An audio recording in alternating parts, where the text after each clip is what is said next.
Hello everyone, मैं अंजू अरोरा, आपकी parenting coach अपने यूट्यूब चैनल अंजू अरोरा पर आपके साथ important parenting issue how to foster responsibility in your children, यानी अपने बच्चों में जिम्मेदारी कैसे विकसित करें के साथ आपके सामने। मेरी इस वीडियो को ध्यान से देखते हुए, समझते हुए और इसकी लर्निंग को बच्चों के साथ अप्लाई करते हुए आई एम श्योर कि आप अपने बच्चों में रिस्पॉन्सिबिलिटी, वैल्यू रिस्पॉन्सिबिलिटी को सेट करने में अपने को सक्षम पाएंगे।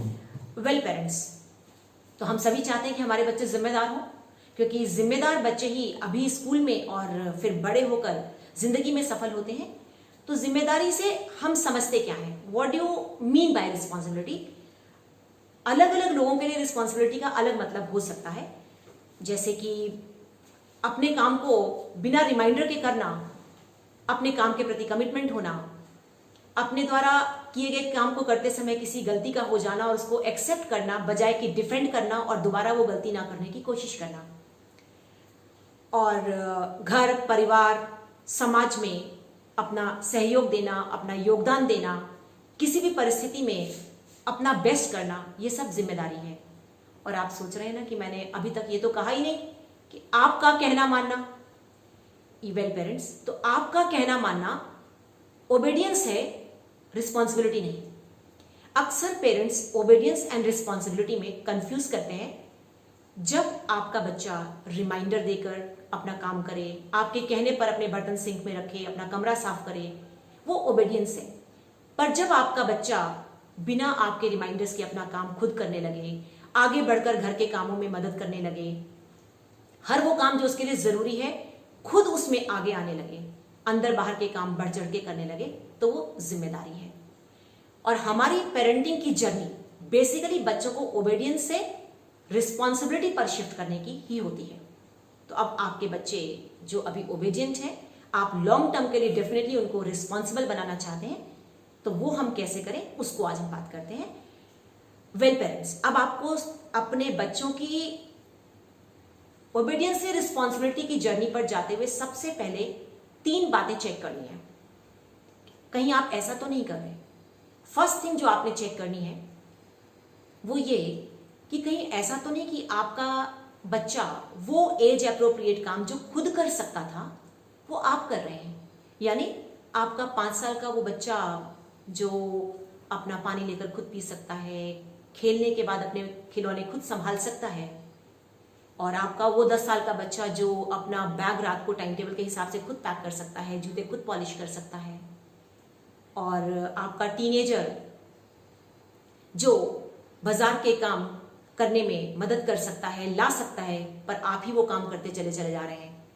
तो ये आपको चेक करना है कि कहीं ज्यादा लाड प्यार के चक्कर में आप एज अप्रोप्रिएट काम अगर अपने बच्चों से नहीं करा रहे हैं तो वो बच्चों में रिस्पॉन्सिबिलिटी ना सेटल करने का एक बहुत बड़ा कारण हो सकता है।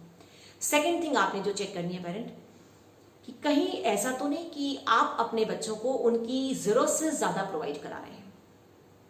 यानी आपका 5-8 साल का वो बच्चा जो अभी खेलकर अपने खिलौने भी नहीं संभालता है ठीक से, और जितनी बार भी वो बाजार में जाता है आप उतनी बार उसे नए खिलौने दिलवा देते हैं।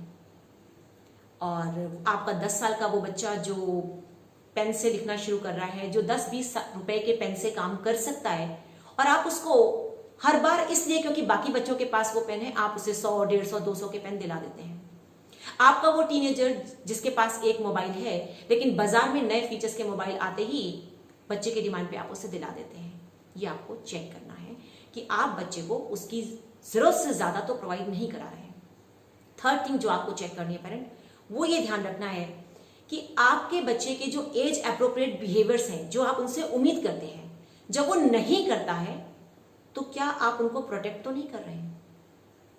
यानी कि अगर आपका वो नन्हा बच्चा 10 साल का वो बच्चा जो रात को देर तक कार्टून देखता रहा और इस वजह से सुबह उठ नहीं पाया, और आपने सुबह टीचर के नाम एक नोट लिख कर दे दिया कि हम कहीं बाहर गए हुए थे इसलिए बच्चा स्कूल आने में लेट हो गया। आपका वो टीनेजर जो आपके घर में संडे को मान लीजिए आपने पाठ रखाया था और आपको पता था, आपके टीनेजर को पता था, लेकिन आज सुबह संडे को उठकर वो बच्चा जिद कर रहा है कि उसे अपने दोस्तों के साथ मूवी देखने जाना, और आप जाने दे रहे हैं। आपका वो 10 साल का बच्चा जिसकी आपने ड्यूटी लगाई थी कि बाहर वो कूड़े का डब्बा वो रखेगा, लेकिन जब रखने की बारी आती है तो आप नहीं रखने देते क्योंकि ठंडा है, बारिश हो रही है। यानी आपको अपनी पेरेंटिंग की इस जर्नी में बच्चे को ओबेडियंस से रिस्पॉन्सिबिलिटी पर शिफ्ट करते हुए ये जरूर चेक करना है कि आप बच्चों से एज अप्रोप्रिएट काम करवा रहे हैं या नहीं। एज अप्रोप्रिएट काम बच्चों से करवाने बहुत जरूरी है। बच्चों को उनकी नीड व डिजायर में फर्क करते हुए उनकी नीड्स के सारे सामान जिम्मेदारी के साथ प्रोवाइड कराने हैं, लेकिन डिजायर पे अभी हमें थोड़ा रुकना होगा।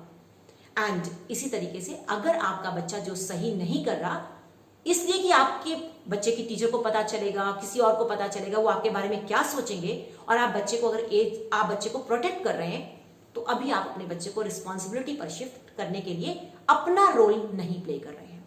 तो ये 3 चीजें चेक करने के बाद नेक्स्ट अब आपको ये समझना है कि आप क्या कर सकते हैं। अगर ये तीनों आप कर रहे हैं तो आपको रुकना है, नहीं कर रहे वेरी गुड। इसके अलावा आपको जो ध्यान रखना है वो ये, first thing that you have to take care, model responsible behaviour. Yes parents, अपने बच्चे में रिस्पॉन्सिबिलिटी सेटल करते हुए उन बिहेवियर्स की जो आप बच्चे से उम्मीद करते हैं कि बच्चा बिना रिमाइंडर के अपना काम करे, तो आपको भी चेक करना है कहीं ऐसा तो नहीं कि बच्चे की जरूरत की स्टेशनरी लाने के लिए बच्चे को आपको 4 बार रिमाइंडर देना पड़ता है और आप हर बार भूल जाते हैं।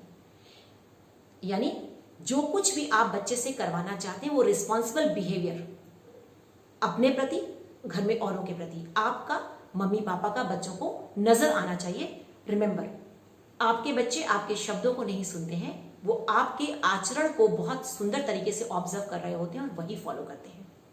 सेकेंड थिंग जो आपने ध्यान रखनी है रिस्पॉन्सिबिलिटी सेटल करने के लिए, give choices to make decisions. अपने बड़े होते बच्चों को एज अप्रोप्रिएट चॉइसेस दीजिए। चॉइसेस देने से बच्चा डिसीजन मेकिंग सीखता है, और डिसीजन मेकिंग कर पाना ही मेरे लिए क्या सही है, किस वक्त कैसे करना, इनफैक्ट रिस्पॉन्सिबिलिटी की पहली शुरुआत है। मेरी video ensuring your children listen to you में मैंने आपको बच्चों को चॉइसेस देकर उनकी वैल्यू सेटल करने का कॉन्सेप्ट बहुत अच्छे से समझाया है। आप चाहें तो दोबारा वहां देख सकते हैं।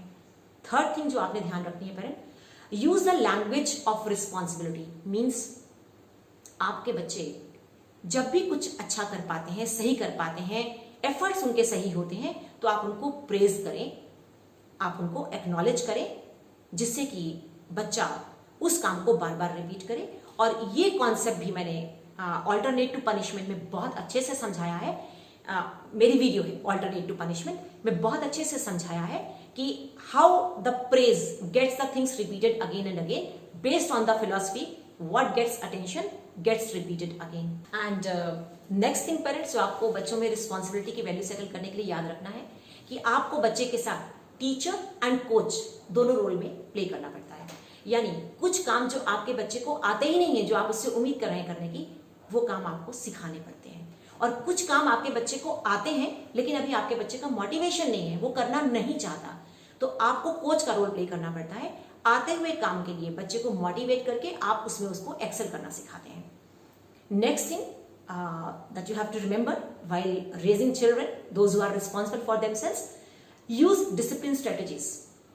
आपके हरकत काम कहते रहने से और ये उम्मीद करने से कि बच्चा अपने लिए रिस्पॉन्सिबल हो जाएगा, ऐसा होता नहीं है।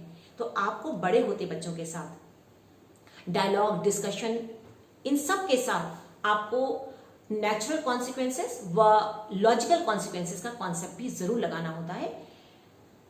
रिमेंबर पेरेंट्स, इस रियल दुनिया में कोई भी काम इतनी आसानी से सेटल होता नहीं है। तो आपके बच्चों के साथ भी जब तक उनकी कोई चीज स्टेक पर नहीं है या उनको उस चीज का एहसास नहीं होता, आप वैल्यू सेटल नहीं कर पाते। तो मेरी video engaging cooperation of your children में मैंने आपसे logical consequences, natural consequences, impose consequences, सारे कॉन्सेप्ट्स बहुत अच्छे से शेयर किए। आपने समझ लिए हैं, बहुत अच्छा। नहीं समझे आप उसको जरूर देखें और अपने बड़े होते बच्चों के साथ लगाएं। Next important thing, value settle करते हुए बच्चों में और स्पेशली रिस्पॉन्सिबिलिटी की, don't worry, be consistent in your approach. आप ये याद रखें कि पेरेंटिंग एक जर्नी है, ये कोई डेस्टिनेशन नहीं है। अपने बड़े होते बच्चे के साथ आपको पेशेंस के साथ, परसिवरेंस के साथ कोई भी अप्रोच जो आप लगा रहे हैं उसमें कंसिस्टेंट रहना है। खाली आपको नहीं, मम्मी पापा और घर में कोई भी सिग्निफिकेंट एडल्ट जो बच्चों को साथ में अटेंड करता है, केयर प्रोवाइड करते हैं, उनको भी आपको साथ में लेना है कि आप सभी का अप्रोच सेम रहे। तो मैंने बहुत सारी वीडियोस में आपके साथ बहुत सी बातें शेयर करनी है और मेरा उद्देश्य ये है कि आपके अपने पास इतने पेरेंटिंग टूल्स हों, वन और द अदर और द नेक्स्ट, सारी चीज़ों का एक कॉम्बिनेशन आपको अपने बच्चों में एक अच्छी वैल्यू सेटल करने में और आपको एक इफेक्टिव पेरेंट्स का एहसास दिलाने में और उस सेटिस्फेक्शन को जीने में आपको मदद करें। So enjoy happy parenting and remember, मुझे आपके कमेंट्स एंड फीडबैक का हमेशा की तरह इंतजार रहेगा। मेरे यूट्यूब चैनल को सब्सक्राइब करिए, अपने एज ग्रुप के पेरेंट्स के साथ शेयर करिए। See you till the next video. Thank you so much.